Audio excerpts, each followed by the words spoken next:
الرجيم بسم الله الرحمن الرحيم اتل ما أوحي إليك من الكتاب وأقم الصلاة إن الصلاة تنهى عن الفحشاء والمنكر ولذكر الله أكبر والله يعلم ما تصنعون صدق الله العظيم. محترم بزرگوں اور دینی بھائیوں، جیسے اعلان کیا گیا 10 منٹ کا، تو 10 بجنے میں 1 منٹ باقی ہے، تو 10 تک انشاءاللہ فراغت ہو جائے گی. 10 منٹ آپ کو یہاں تشریف رکھنا ہے. اس لیے میں نے عرض کیا تاکہ ذہن بالکل فارغ ہو جائے کہ 10 تک ہمیں یہاں بیٹھنا ہے. عام طور پر یہ ہوتا ہے کہ بھئی تھوڑا وقت لیا جائے گا، تھوڑی بھی تعین نہیں ہوتی کتنا تھوڑا ہے. ہمارے سب بڑوں کی رحمت اللہ علیہ اس میں اصلاح فرمایا کرتے تھے، بھئی 1 گھنٹے کے حساب سے کون گھنٹہ تھوڑا ہے، کون گھنٹے کے حساب سے آدھا گھنٹہ تھوڑا ہے. اس تھوڑے کی تعین ہونی چاہیے. سب کے تقاضے ہیں، دن بھر روزہ رکھا اور ماشاءاللہ تراویح کی نماز پڑھی، تو اس لیے بہت سارے حضرات وہ ہیں جو تراویح کے بعد کھانا کھاتے ہیں. ہم نے بھی نہیں کھانا کھایا بھی، تو تراویح کے بعد ہی معمول ہوتا ہے. تو اس لیے صرف 10 منٹ کا وقت لیا جائے گا. آج یہاں میری حاضری بغیر کسی نظام اور ترتیب کے ہوئی. یہاں رام گنج ہی میں ہمارے شاہد بھائی ان کے بیٹے مولوی ابو بکر، وہ وہیں ہمارے یہاں بلاسپور میں زیر تعلیم ہے. ان کا کل قرآن کریم مکمل ہوا، تو ان کی دعا کرانے کی غرض سے میں حاضر ہوا تھا. آج یہی قیام رہا. تراویح کی نماز مجھے پڑھنی تھی، تو یہ ذہن میں نہیں آ رہا تھا کہ تراویح کہاں پڑھیں. تو اچانک شاہد بھائی نے مشورہ دیا کہ مولانا شاہد صاحب کے پاس سے چلیں، تو یہاں حاضری ہوئی اور اس طرح سے یہاں تراویح پڑھنے کا موقع ملا. الحمدللہ بہت عمدہ قرآن کریم سننے کو ملا. دل باغ باغ ہوا، کیفیت بھی طاری ہوئی اور میری آنکھیں بھی چھلک گئی. یعنی قرآن کریم کو جب پڑھا جاتا ہے جی لگا کر کے تو اس کا اثر ہوتا ہے. بہت ساری جگہوں پر قرآن ایسا پڑھا جا رہا ہے پتہ ہی نہیں کچھ بھی.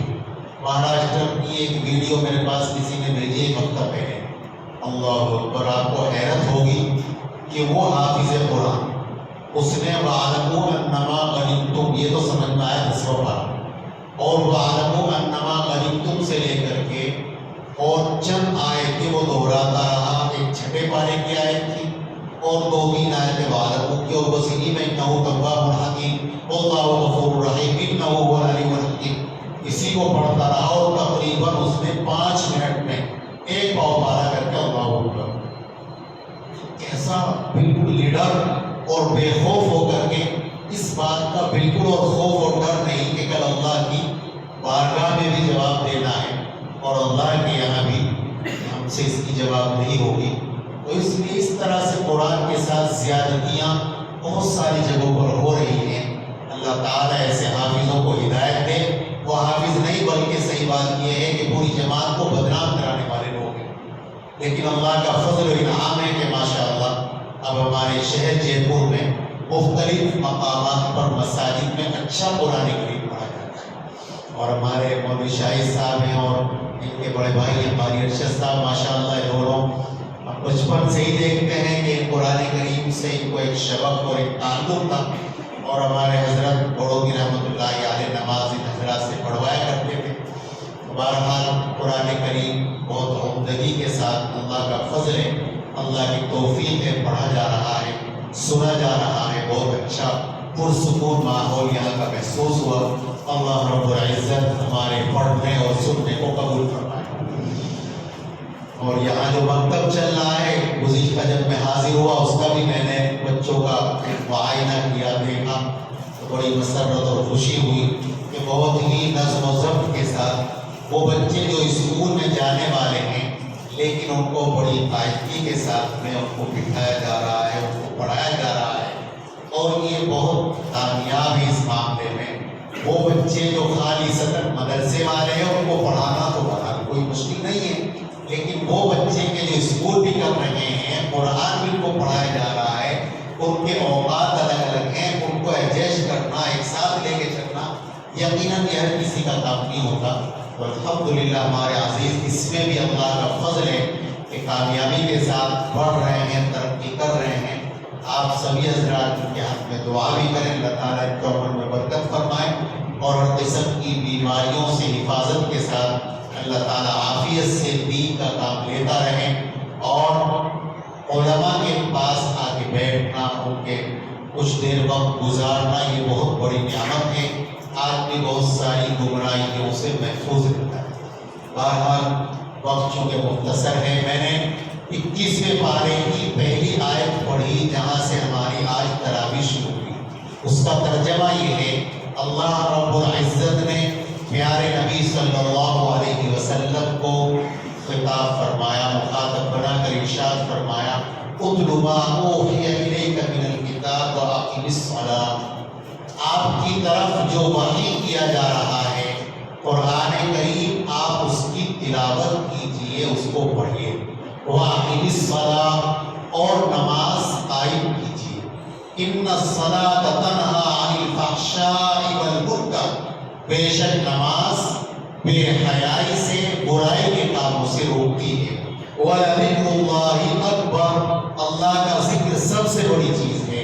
وَاللَّهُ يَعْلَمُ مَا تَصْنَعُونَ، جو تم کرتے ہو اللہ سب کو جانتا ہے۔ تو اس میں اللہ تعالیٰ نے اقامت صلاۃ، تلاوت قرآن کے ساتھ اقامت صلاۃ، نماز کے قائم کرنے کا حکم دیا۔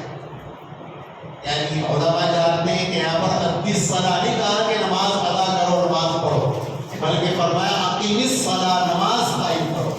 اقامت کا جو مفہوم ہے وہ بہت جامع ہے، اور اس کا مطلب یہ ہے کہ بہت دھیان اور توجہ کے ساتھ وضو کیا جائے۔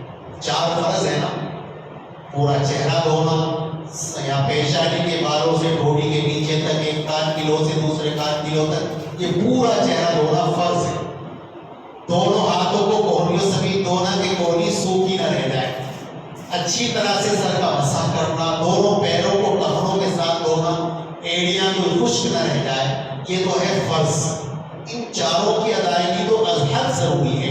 اگر ایک میں بھی ذرا سی کمی رہ گئی تو وضو نہیں ہوا، اور وضو بھی ہوا تو نماز بھی نہیں ہوئی۔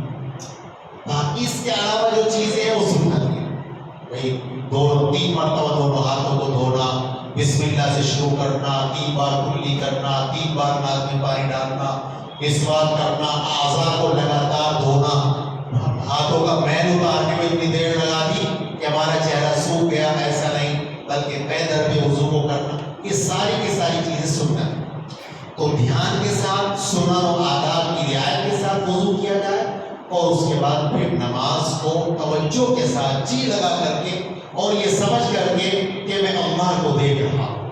حدیث شریف میں جو احسان کی کیفیت بیان کی گئی، ان تعبد اللہ کأنک تراہ فإن لم تکن تراہ فإنہ یراک، کہ تم عبادت اس طرح سے کرو گویا تم اللہ کو دیکھ رہے ہو، اور اگر یہ دھیان نہیں جما سکتے تو یہ ضرور ہونا چاہیے فإنہ یراک، یہ توجہ اور یہ دھیان لگاؤ کہ اللہ مجھے دیکھ رہا ہے۔ اس طرح سے آدمی نماز پڑھے، اور نمازیں صرف رمضانی نمازیں نہیں بلکہ پورے سال رمضان کے اندر نمازوں کا اہتمام اور اس کا شوق بہت قابل مبارکباد، لیکن رمضان کے علاوہ بھی جہاں بھی ہم ہوں اور جب بھی ہمارے کان میں اذان کی آواز آئے فوراً ہم بے چین ہو جائیں، تڑپ جائیں نماز کی۔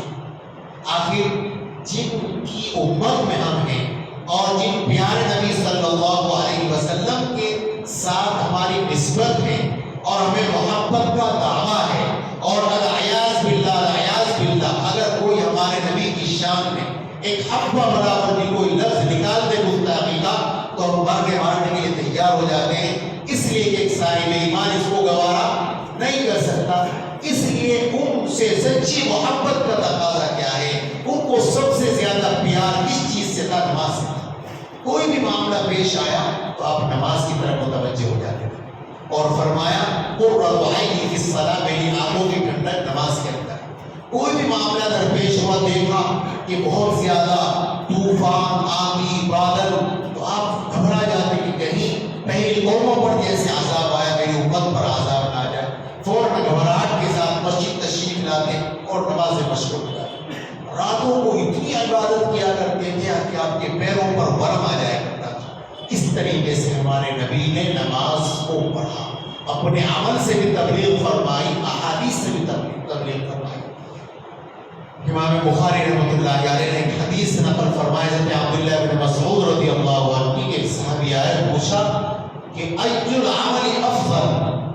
فرمایا الصلاۃ علی وقتها، یا رسول اللہ کون سا عمل افضل ہے؟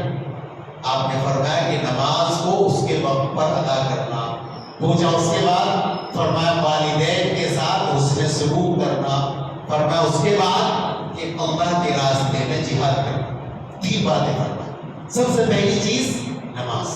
آپ اندازہ کیجئے وہاں پر روزے کا، زکوٰۃ کا یا اور کسی چیز کا نہیں، بلکہ سب سے پہلی چیز کیا ہے؟ نماز۔ ایمان کے بعد سب سے پہلی چیز نماز۔ اور آپ جانتے ہیں کہ قیامت کے دن سب سے پہلے حساب بھی روزے کا نہیں ہوگا، نہ زکوٰۃ کا ہوگا، بلکہ نماز کا ہوگا۔ اس لیے نماز کو ہم ایسے جی جان سے لگا لیں اور اس طریقے کا ہمارا مزاج بن جائے کہ نماز اگر نہیں پڑھی گی تو بے چین ہو جائے۔ میں نے بھی سنایا، ہم لوگ جب سفر کرنے آئے تو وہاں مظفر نگر سے ٹرین کا وہی وقت 6:40 اور 6:40 پر مغرب کا وقت، تو بڑی پریشانیاں، نماز کیسے ہوگی؟ اب ہم دعا کر رہے ہیں اللہ ٹرین لیٹ ہو جائے تو ہم نماز پڑھ لیں، لیکن ٹرین تو 4 منٹ پہلے آ کے کھڑی ہو گئی، اب اس میں بیٹھنا مجبوری تھی۔ اب بیٹھ کے چلے تو بہت بڑی فکر کہ نماز قضا نہ ہو جائے، باوجود کے ساتھ ہی تو ہمارے ساتھ جو فیملی تھی نوئیڈا کی، وہ بیٹھے ہوئے، تھوڑا سا ماحول کا، آج کل تو عبادت کو جنون بنا دیا کہ آپ کو معلوم ہے کیا حالات چل رہے ہیں، لیکن ہم نے اندازہ کیا ان کی مزاج کا، تو ہم نے ان سے کہا 10-15 منٹ کے بعد کہ ہم ذرا نماز پڑھنا چاہتے ہیں۔ ہاں بالکل آپ پڑھیے۔ تو ہم نے بھی سیٹوں کے درمیان مصلی بچھایا اور اطمینان سے نماز پڑھی۔ ان کا ایک چھوٹا سا بچہ شرارت کر رہا تو بار بار اس کو چپ کر رہے ہیں۔ پھر جب ہم نماز سے فارغ ہوئے کہنے لگے آپ کو بچے نے ڈسٹرب کیا؟ میں نے کہا نہیں کچھ نہیں، یہ تو بچہ ہے، اس کو کرنے نہیں دیا۔ اطمینان سے ہم نے نماز پڑھی تو اللہ تعالیٰ ضرور ایسی سبیل نکال دیتے ہیں۔ ہمارے حضرت بڑھوتی رحمۃ اللہ علیہ کا واقعہ چھوٹا سا میں سناتا ہوں نماز کے اوپر۔ یہ ہم سے تقریباً 20 سال پہلی بات ہے۔ کرناٹک کے علاقے میں مغرب کا وقت تھا اور حضرت کو جانا تھا، کہیں بس سے سفر کرنا تھا، مغرب کا وقت ہو گیا۔ کنڈکٹر سے کہا بھائی ذرا مجھے 3 منٹ چاہیے، مجھے 3 منٹ صرف نماز۔ نہیں صاحب ٹائم نہیں ہے، اب یہ بس والے تو کرتے رہتے نا، اب ٹائم نہیں ہے، ٹائم نہیں۔ تو حضرت نے اپنا مسلح نکالا اور بس کے سامنے بچھایا اور اللہ اکبر، آرام سے 3 رکعت پڑھی اور مسلح لپیٹا اور آ کے بیٹھ گیا۔ اس کے بھی 10 منٹ کے بعد بس چلی۔ تو یہ تھی پختگی نماز کی۔ اس لیے ہمارا بھی مزاج یہ ہونا چاہیے کہ ہم کہیں بھی رہیں، ہمیں نماز کی فکر ضرور ہونی چاہیے اور نماز کو ہم ایسا بنا لیں جیسا کہ ہمارا روز مرہ کا کھانا پینا، اس کے ایک وقت بھی اگر نہ ملے تو ہم برداشت نہیں کر سکتے۔ اسی طرح ایک صاحب ایمان کا تقاضا یہ ہے کہ اس کو نماز سے ایسا تعلق ہونا چاہیے۔ وقت چونکہ پورا ہو گیا، اس لیے میں اپنی بات کو یہی ختم کرتا ہوں، بس یہ کہہ کر کے کہ نماز بے حیائی اور برائیوں سے روکتی ہے۔ ہم دیکھتے ہیں کہ بہت سارے لوگ نمازی بھی ہیں، گالی بھی دیتے ہیں، نمازی بھی ہیں، جھگڑا بھی کرتے ہیں، نمازی بھی ہیں، غلط کام بھی کرتے ہیں۔ تو اس کا مطلب یہ ہے کہ ہماری نماز میں کمی ہے۔ نماز کی تو وہی خاصیت ہے جو قرآن نے بیان کی، لیکن ہماری نماز ہمیں برائی سے نہیں روک رہی ہے، ہماری نماز ہمیں جھوٹ سے نہیں روک رہی ہے، ہماری نماز ہمیں خیانت سے نہیں روک رہی۔ اس کا مطلب یہ کہ ہماری نماز کے اندر کمی ہے، اس لیے اس کمی کو دور کرنے کا فکر کرنا چاہیے۔ وقت پورا ہو کر کے 2 منٹ زائد ہو گئے، میں بات کو یہی ختم کرتا ہوں۔ اللہ رب العزت ہم سب کے اندر نماز کی عظمت پیدا فرمائے اور ہم سب کو نماز کا پابند بنائے اور زندگی بھر آخری سانس تک بہت خوشی و خضوع کے ساتھ اللہ میں نماز کی توفیق عطا فرماتا رہے۔ وآخر دعوانا الحمد للہ رب العالمین۔ سبحان اللہ و بحمدہ، سبحان اللہ العظیم۔